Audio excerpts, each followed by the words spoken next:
Hello everyone and welcome to my YouTube channel NEET Prime. And आज हम इस video में बात करने वाले हैं नीट यूजी 2024 का सिलेबस चेंज। कितने सिलेबस हुए, किस सब्जेक्ट्स में कितने चैप्टर ऐड हुए, कितने सब्सट्रैक्ट हुए, कितने क्या हुए, हम लोग सब इस बारे में डिटेल में बात करेंगे एंड बहुत ही फास्ट बात करेंगे ताकि आप लोगों का कीमती समय जो है वो बर्बाद ना हो। इसलिए चलिए शुरू करते हैं। बात करते इस नोटिस की, तो ये नोटिस जो है वो आज ही आया है। आज की डेट मैं कह रहा हूँ आपको 6 अक्टूबर 2023 को, मतलब काफ़ी लेट इन लोगों ने पोस्ट किया है, बट ठीक है। तो नोटिस आप देख सकते हैं अच्छे से कि it is notified to all the stakeholders specially to the aspiring candidates that under the UG Medical Education Board and autonomous body under NMC has finalized the NEET UG 2024। अभी सबसे पहले आपको ये पता रहना चाहिए कि NMC क्या है। तो NMC इस नेशनल मेडिकल कमीशन जो कि 2019 में फॉर्म हुआ था, और इन लोगों ने MCI को, जो कि मेडिकल काउंसिल ऑफ इंडिया था पहले 2019 के पहले, उसको रिप्लेस किया है। And this body is responsible for all the laws and they are governing each single laws of medical education। and इन लोगों ने एक कमिटी भी सेटअप की थी, ऑटोनोमस कमिटी सेटअप की थी ताकि एक सिलेबस बन सके। तो आज उन लोगों का जब फाइनलाइज हुआ है तो आज इन लोगों ने अपने वेबसाइट पे पोस्ट किया है, तो आप जाके भी खुद से भी चेक कर सकते हैं ये नोटिस को। nmc.org, अच्छा मैं लिंक डिस्क्रिप्शन में दे दूंगा NMC के वेबसाइट की, तो आप प्लीज़ वहाँ जाके आप इसकी एक कॉपी कर ली। मैं आपको समझा तो देता हूँ वैसे भी कि क्या डिलीट हुआ है एंड क्या नहीं हुआ है। तो चलिए आगे बढ़ते हैं। सबसे पहले हम लोग फिज़िक्स की बात करेंगे। तो फिज़िक्स में एज सच बहुत ज़्यादा कोई चेंज नहीं हुआ है। यू कैन सी क्लियरली कि physical measurement, unit and measurement जो कि पहले भी था, एंड जो फिज़िकल वर्ड जो चैप्टर है वो तो आपको भी पता है कि पहले से ही नहीं था। तो एज सच कोई इतना ज़्यादा चेंज नहीं हुआ है फिज़िक्स में। काइनेमेटिक्स 1, काइनेमेटिक्स 2, उसके बाद लॉ ऑफ मोशन वो भी वैसा का वैसे ही है, वर्क, एनर्जी एंड पावर वो भी वही है, रोटेशनल मोशन वो भी वही है, ग्रेविटेशन वो भी वही है अभी प्रेजेंट।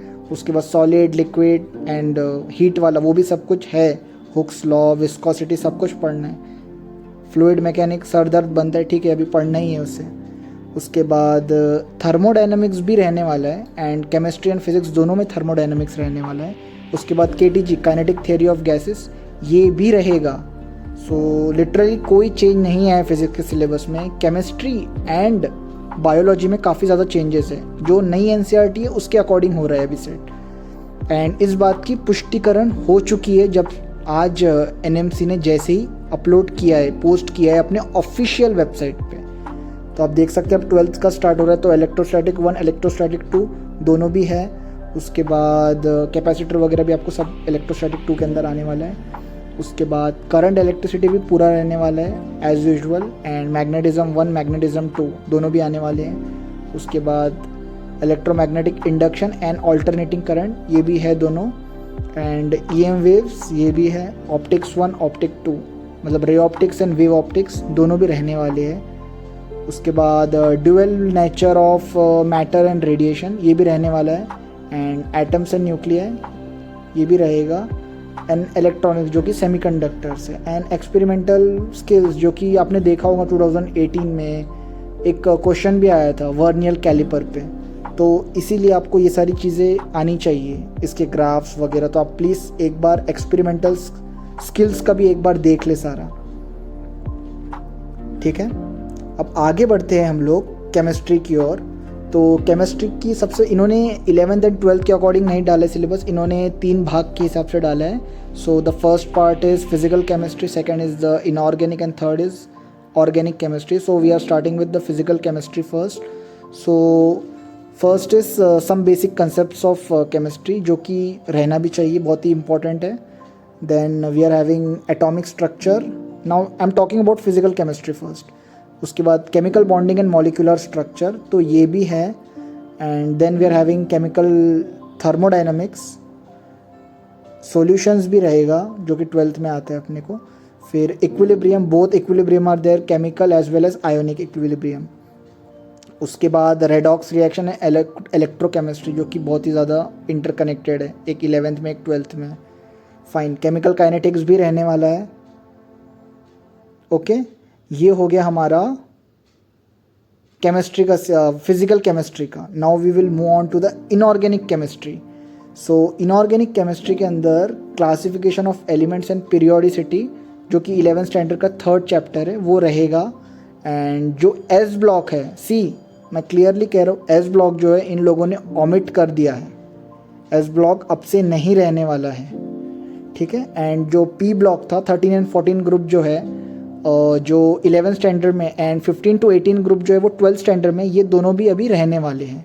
उसके बाद D and F blocks, it will be there, सारा ही करना है आपको, डी एन एफ दोनों है। उसके बाद कोऑर्डिनेशन कंपाउंड्स भी रहेगा। एंड एक और चीज़ जो ओमिट हुई, दैट इज़ सरफेस केमिस्ट्री, ठीक है। वो एक्चुअली ठीक है, काम का वैसे भी नहीं था, तो उसे ओमिट करना ज़रूरी भी था, but I think S block करने की ज़रूरत नहीं थी एनएमसी को, but fine, we can't do anything right now. Let's move to organic chemistry. So first is the GOC, जो कि फर्स्ट चैप्टर है, आपको पता ही होगा। जीओसी में सारा कुछ आ जाएगा, सारे उसके सब कुछ एंड तक के आने वाले हैं। Now we will see different. तो उसके बाद अब ऑब्वियसली हाइड्रोकार्बन्स आता है, तो वो भी रहने वाला है। अल्केन, अल्कीन, अल्काइन, एरोमेटिक, सब कुछ आने वाला है। फ्रीडल क्राफ्ट, अल्काइलेशन, असाइलेशन, सब कुछ आपको करना ही करना है। उसके बाद हम लोग 12th स्टैंडर्ड की तरफ मूव करते हैं, तो हेलोजन कंपाउंड्स वो भी आएगा।